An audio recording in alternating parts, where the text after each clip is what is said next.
내가 그거 가르쳐 주려면 그렇게 할란가 가르쳐 주면. 하사는 별로 없지 싶은데. 아르바이트 하는 것은 어떠한 이 마음의 자세로 가야 되느냐, 근본 원리를 이야기해 줄 테니까 따르든 못 따르든 이 디자인의 법칙대로 그냥 근본적으로 이제 풀어줄 테니까. 아르바이트는 내가 시간을 쪼개서 좀 공부를 하면서 사회에 공부될 수 있는 걸 찾아야 됩니다. 돈을 받고 안 받고 이건 떠나서 돈을 많이 받고 작고 받고 이런 거를 하려고 아르바이트 하는 이 정신 상태는 잘못되는 거다 이 말이에요. 돈을 얼마를 주든 그거는 따지지 마라. 그리고 내가 지금 사회에 무언가를 조금 더 해봐야 된다면 뭘 것인가를 생각하라는 거지. 이게 공부입니다. 아르바이트가 돈 버는 수단으로 지금 밖에서는 안 된다, 우리 젊은이들이. 아르바이트도 공부라고 생각을 해야 된다. 사회에 우리가 나가기 위해서 습관이라든지 이렇게 그 사회 면을 좀 안다든지 이런 것들을 우리가 전초적으로 먼저 워밍업을 하는,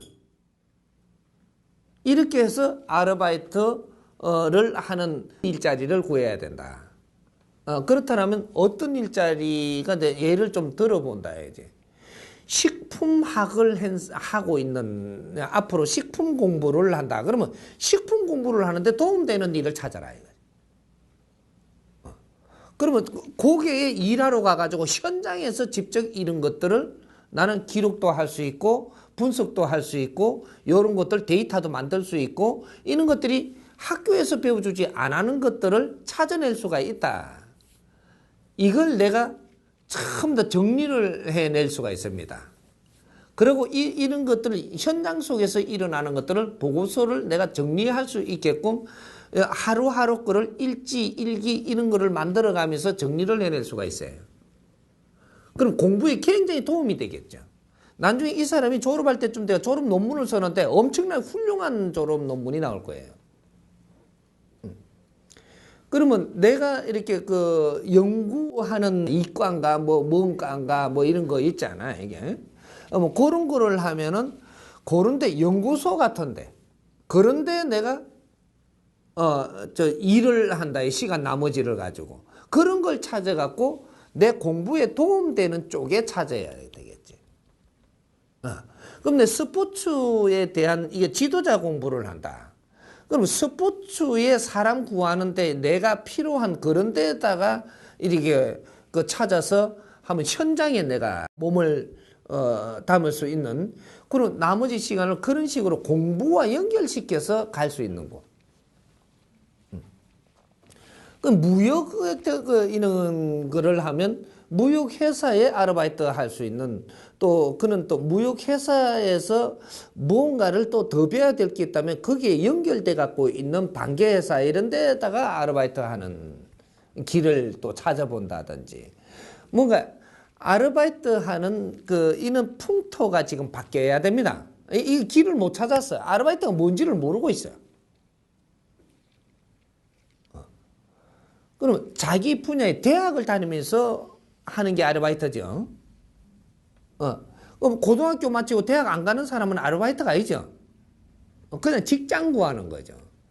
근데 대학을 다니면서 아르바이트 하는 거는 주위의 사람들이 고용을 해서도 굉장히 편의를 봐주고 실수를 해도 이해를 해주고 너를 돕는 성격을 가지고 있어요. 이런 건 사회가 그런 구조를 이루어내가지고 학생을 위해서 지금 돌아가는 거거든요. 그러면 학생은 공부의 연장이라고 봐야 되는 겁니다. 그렇게 해야만 아주 그 성실한 학생이 되는 거예요. 학생이 성실해야죠. 학생이 잔재주를 부리는 학생은 이거는 실패해야 맞습니다. 쓴맛을 봐야 돼. 무조건 학생 편 든다고 되는 게 아니에요. 잘못하는 거는 고생하게 만들어야 돼. 그래서 잘하는 거는 도와줘야 되는 거야. 그래서 이제 그는 아르바이트를 하는데 얼마입니까를 물어가는 게 아니고 그걸 하는데 열심히 하고 나중에 무언가를 주면 감사합니다 하고 이걸 보탬에 써야 돼요. 근데 만일에 학자금이 어려운 사람이 아르바이트를 열심히 한다. 그리고 여기에 맞는 글을 하고 있고 그러면 내 학교에서 공부하는 것도 여기에 보탬이 돼요. 이 직장에. 보탬이 되면 가격을 많이 주고라도 너를 쓰면 직장이 용이하다 이 말이에요. 응? 그러면 지금은 얼마라고 계산을 해갖고 저거 시간당 요새 얼마나 대충? 뭐 4, 5천 원? 5천 원으로 정했는데 내 과가 지금 대학이에요. 그 학과라고. 그래서 내가 여기서 공부하는 것을 공부해가지고 여기에 반영해갖고 이 직장에 와서 여기다가 뭔가를 열심히 잘해주면요. 사람 하나 데린 것보다 낫습니다. 그럼 직장에서 너 실력이 이래 보니까 잘한단 말이죠. 5천 원 준다고 정해버리면 5천 원 주면 되는데 안 정했다면 만 원 더 줄 수 있어요. 내가 일을 하고 나서 햇만큼 주십시오 하고 가는 것이 이것이 최고로 자신 있는 사람입니다. 성실한 사람이죠. 돈을 얼마 줄 겁니까 하고 간다. 내가 만일에 이제 아르바이트생을 구한단 말이죠. 그러면 너는 뭐 하려고 왔느냐고 내가 심사를 볼 겁니다. 뭐 하려고 왔나 여기에. 이렇게 돈 벌려 왔습니다. 가거라.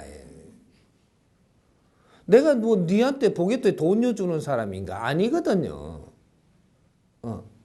그러면 내가 또 뭐하러 왔느냐 이래 물으니까 여기에 오면은 이런 것도 할 수 있고 저런 것도 할 수 있고 공부에 도움도 되고 제가 공부한 걸 여기에 쓸 수도 있고 뭔가 이렇게 하려고 저는 여기에 하면 시간이 또 요만큼씩 쪼개서 요렇게 하려고 그럽니다. 그래? 그러면 너 내일부터 당장 올 수 있냐? 오너라 이럽니다. 그럼 얼마 줄 건데요? 이제 얼마 줄 건데요? 이렇게 하면 얼마 줄 거 물어보는 거죠. 이렇게 얼마는 받아야 됩니다. 이거 가거라. 알아서 주십시오. 내가 실력껏 열심히 하면 열심히 한 만큼 주고 잘못하면 잘못한 만큼 주십시오. 이러니까 야, 그거 알았다. 너는 일해라. 이 사람 5천 원 안 줍니다. 만 원 줄 수도 있고 3만 원 줄 수도 있어요. 그래 여기 와서 일을 할 때 너하고 이야기도 조금씩 나오는 것도 있고 네 정보도 알 수 있고 너는 성실하구나. 그러면 너 학자금 내가 대줍니다. 내가. 너는 이렇게 열심히 해보니까 네 적성에 맞냐? 너무 좋다 그러는 거예요. 너무 좋다 그러면 야는 대학 마치고 요 오면 돼요. 여기 오면 돼. 그래서 너 학교 마치고 여기서 일하면 좋겠냐? 그럼요. 좋지. 그럼 지금부터 학자금 내가 지원해 줄게. 알았다. 비용은 비용대로 주면서 네 모질라는 건 내한테 이야기하거라. 그리고 여기서 학자금 대주면요. 비단지고 기가 차요.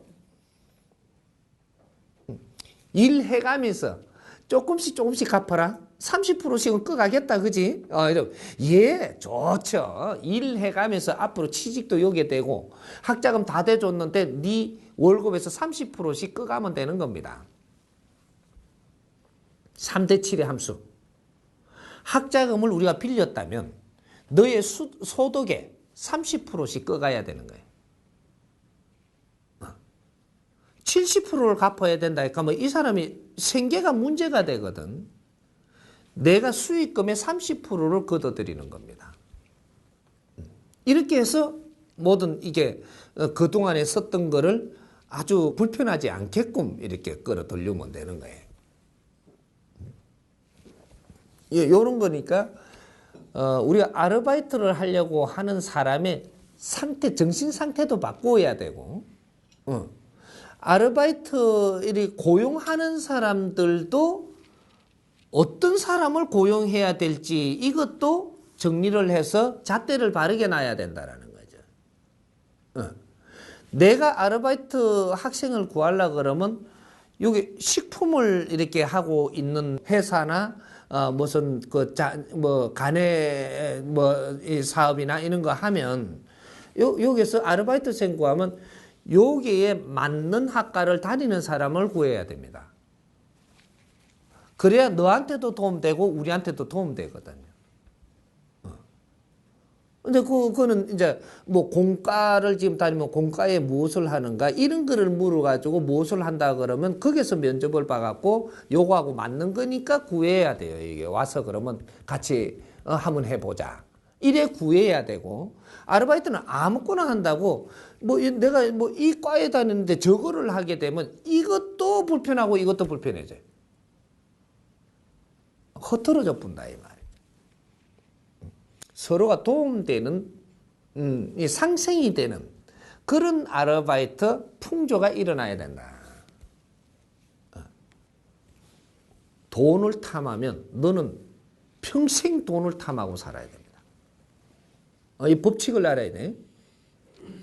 내가 대학 때부터 돈을 탐하고 직장을 구하기 시작하고 돈을 탐하고 아르바이트를 하기 시작했다면 너는 평생을 돈 갖고 잣대되는 인생을 살아야 된다라는 사실이에요. 이것도 공부예요. 평생 그렇게 살고 싶은 사람.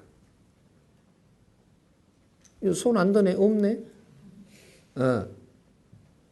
근데 내가 무엇을 할 것인가를 잣대를 대고 일을 선택하고 이런 데에 훈련을 받고 나면 너는 무엇을 할 것인가 생각하고 사는 사람이 돼요. 돈은 잣대를 안 대도 네가 쓸 거는 정확하게 어렵지 않게 온다는 사실입니다. 우리 사고부터 바꿔야 돼. 우리 학생들 사고부터. 너가 학생 때의 사고를 그렇게 정해놓으면 네 평생 그렇게 살아야 되고 학생 때 사고를 바르게 해가지고 내가 열심히 해서 이걸 극복해 나가면 평생에 너는 그런 방향으로 해서 앞길이 열리게 돼가 있어요. 이 학교에서 이런 거를 가르치지 않는다 이 말이에요. 왜? 대자연의 법칙을 모르니까. 학생이라는 근본 이치를 먼저 알아야 돼. 이제 학생한테 도움되는 길로 가게끔 해줘야지 그것이 바르게 가르치는 거예요.